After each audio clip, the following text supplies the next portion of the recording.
دیوانوں، زنا کر کے گھر کی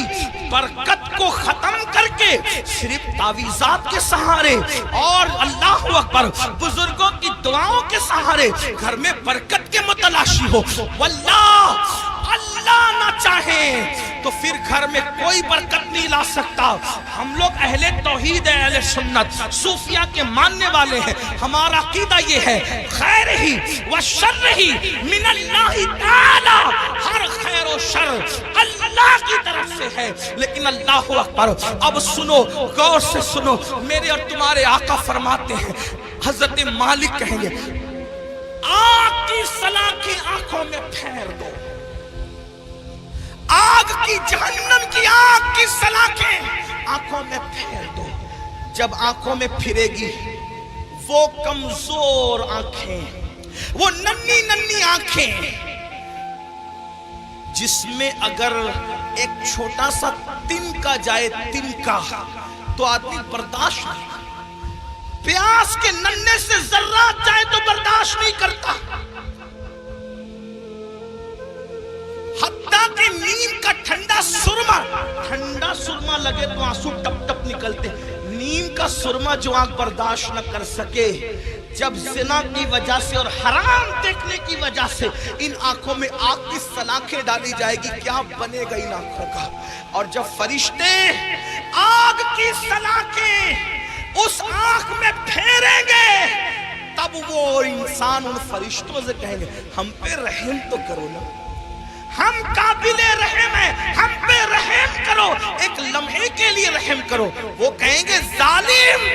تو دنیا میں اللہ کی نافرمانی کرتا تھا، زنا کرتا تھا، حرام دیکھتا تھا، اور آج ہم سے کہہ رہا ہے کہ ہم رحم کریں، ہم تو اللہ کے بندے، تو نے نافرمانی کی اللہ کی، ہم نہیں کر سکتے، اللہ کی طرف سے جو حکم ہے ہم وہ ضرور کریں گے۔ اللہ اکبر، یہ ہے زانیوں کے حوالے سے۔ یہ تو میں نے اختصار کے ساتھ ایک حدیث پڑھی، میں اپنے جوانوں سے کہتا ہوں آج زنا افیئر کے نام پر بڑھ رہا ہے، میرے بھائیو اس طرف نہ جاؤ، بلکہ نکاح کو اتنا سستا کرو کہ زنا کرنا مشکل ہو جائے، نکاح کو اتنا آسان کرو زنا کرنا مشکل ہو جائے۔ بڑی معذرت کے ساتھ ظالم معاشرے نے نکاح کو اتنا مشکل کر دیا ہے کہ اب لوگ زنا کو آسان سمجھنے لگے ہیں۔ نہیں، جس معاشرے میں زنا ہوگا اس معاشرے میں بیماریاں ہوگی، جس معاشرے میں زنا ہوگا اس معاشرے کے اندر بے برکتی ہوگی، جس معاشرے میں زنا ہوگا اس معاشرے میں تباہی ہوگی، جہاں گناہ ہے وہاں فنا ہے۔ اور ایک بات بھی عرض کر دوں، جو زنا کرتے ہیں اللہ ان کے یہاں عیبی اولاد پیدا کر، عیبی اولاد ان کے گھروں میں۔ اب کسی گھر میں عیبی اولاد دیکھو تو قیاس مت لگا لینا کہ اس نے زنا ہی کیا ہوگا، ایسا نہیں۔ کچھ لوگوں کو بطور سزا عیبی اولاد دی جاتی ہے اور کچھ لوگوں کو بطور امتحان عیبی اولاد دی جاتی ہے۔ کسی کا امتحان بھی ہو سکتا ہے، جیسے حضرت ایوب علیہ السلام کا امتحان ہوا، اللہ والوں کا امتحان ہوا۔ تو میرے بھائیوں زنا کی طرف نہ جاؤ اور نکاح کرو، اور نکاح جلدی کرو۔ اپنے جوانوں سے کہتا ہوں اگر گھر والے نکاح کرنے میں تاخیر کرے تو نوجوانوں کو یہ گھر میں عرضی رکھنے کا حق ہے کہ میری شادی کر دو، لیکن حرام کی طرف نہ جاؤ۔ اور آخری میں بات سمیٹتے ہوئے عرض کروں، اگر ایسا نہیں کیا تو زنا وہ بدترین فعل ہے میرے بھائی، نسلوں تک اس کی سزا ملتی رہے گی۔ روزی میں برکت نہیں ہو سکتی، روزی میں کبھی برکت نہیں ہو سکتی، چہرے کا نور اٹھا لیا جائے گا، عمر گھٹا دی جائے گی، کئی پناہ نہیں ملے گی۔ جنہوں نے جوانیوں میں زنا کیا ہے بڑھاپا اس قدر ان کا دردناک ہے، وہ بستر میں منہ چھپا کر روتے ہیں لیکن ان کو موت نہیں آتی، وہ موت مانگتے ہیں ان کو موت نہیں آتی۔ جوانی میں پاپ کرنے والے، جوانی میں آوارگی کرنے والے، جوانی میں عیاشی کرنے والے، جوانی میں عیش کرنے والے دردناک زندگی گزارتے ہیں، کوئی پوچھنے والا نہیں رہتا، اس لیے کہ جس کی طرف سے خدا کی نظر رحمت پھر جاتی ہے ان کا کوئی پرسان حال نہیں۔ اس لیے میرے بھائیوں آج سے پہلے اگر گندی فلم دیکھی ہو، آج سے پہلے کوئی زنا کا کام کیا ہو، آج سے پہلے کسی لڑکی سے ناجائز تعلقات رکھا ہو، آج سے پہلے کسی لڑکی کو پاپ کی نظر سے دیکھا ہو، آج کی اس محفل میں سچی توبہ کر لو، کیونکہ توبہ کا دروازہ کھلا ہوا ہے اور آج ہی کھلا ہے۔ جس دن مر جاؤ گے روح کا جس رشتہ جسم سے ٹوٹ جائے گا، توبہ کا دروازہ ہمارے لیے بند ہو جائے گا۔ اللہ اللہ اللہ ایک بزرگ مجذوب تھے، وہ بستی میں لوگوں سے کہتے تھے لوگوں اللہ سے صلح کر لو، لوگوں اللہ سے صلح کر لو،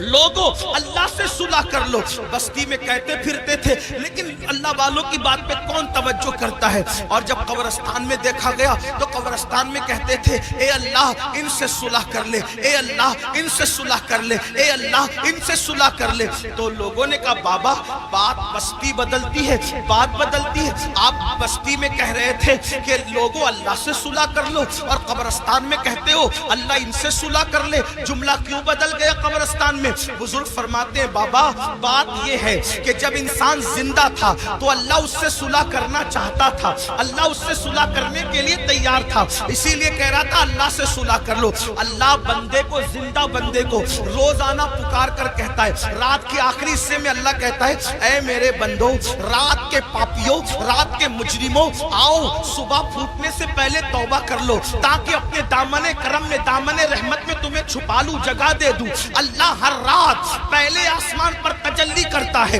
جیسا کہ اس کی شان ہے، اور اپنے بندوں سے کہتا ہے آؤ مجرموں میری بارگاہ میں توبہ کرو تاکہ میں تمہیں معاف کر دوں۔ اور جب سورج غروب ہوتا ہے تو غروب ہونے سے پہلے پھر صدا لگاتا ہے جیسا کہ اس کی شان ہے، آواز دیتا ہے بندوں کو جیسا کہ اس کی شان ہے، میرے بندوں آؤ دن گزرنے سے پہلے پہلے دن کے مجرموں توبہ کر لو تاکہ میں تمہیں معاف کر دوں۔ ہائے انسان تیری غفلت پر افسوس ہے، لیڈر بلائے تو دوڑا دوڑا جاتا ہے، M L A M P بلائے تو دوڑا دوڑا جاتا ہے۔ روزانہ میرا اللہ جو کروڑوں ماؤں سے زیادہ ہم سے پیار کرتا ہے، میرا اللہ جو کروڑوں ماؤں سے زیادہ ہم سے محبت کرتا ہے، میرا اللہ جو ہماری ستر پوشی کرتا ہے، وہ ستار ہے، عیبوں کا چھپانے والا ہے۔ یاد رکھنا مسلمانوں، اگر اللہ نے ہمارے عیبوں پہ پردہ نہ ڈالا ہوتا تو نہ آپ یہاں بیٹھنے کے قابل ہوتے، نہ ہم لوگ یہاں بیٹھنے کے قابل ہوتے۔ کتنا کرم ہے،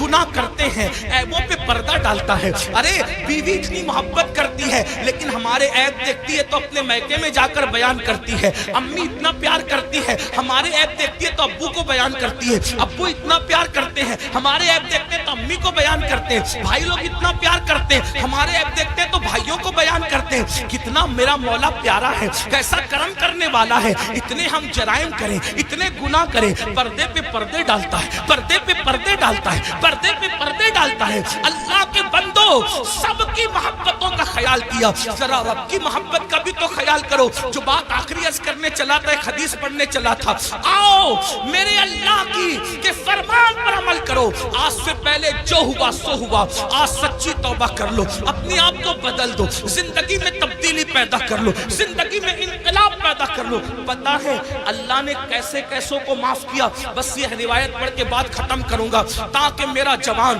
جو گانے سن کر مجرم ہو گیا، جو زنا کر کے مجرم ہو گیا، جو عورتوں سے پیار کے نام پہ مجرم ہو گیا، ان کو دھاڑس بندھے کہ ہم توبہ کریں تو اللہ ہمیں معاف کرے گا، اللہ ہماری مغفرت کرے گا۔ دل کے کانوں سے سننا، اور میری بہنیں بھی اگر موجود ہیں، آج کل لڑکیوں میں بھی سیریل دیکھ کر کے ایک عجیب سا بھوت سوار ہے، افیئر کا، دوستی کا، ناجائز تعلقات کا۔ نہیں، ہمارے یہاں شادی سے پہلے کوئی دوستی نہیں ہے، لڑکا لڑکی کی کوئی دوستی نہیں ہے۔ علامہ ابن الجوزی لکھتے ہیں میرے آقا نے فرمایا اگر مریم جیسی عورت ہو پاک دامن اور داؤد جیسا پاک دامن مرد ہو اور دونوں تنہائی چاہیں تو میں دونوں کو تنہائی کی اجازت نہیں دے سکتا۔ یہ اللہ کے رسول کا فرمان ہے۔ اور آج اسکول کے لڑکوں سے دوستی، کالج کے لڑکوں سے دوستی، یونیورسٹی کے لڑکوں سے دوستی، اور پھر ماں باپ کہتے ہیں ارے یہ مولوی لوگ تو پرانے خیال کے ہیں، آج تو نیا دور ہے۔ اگر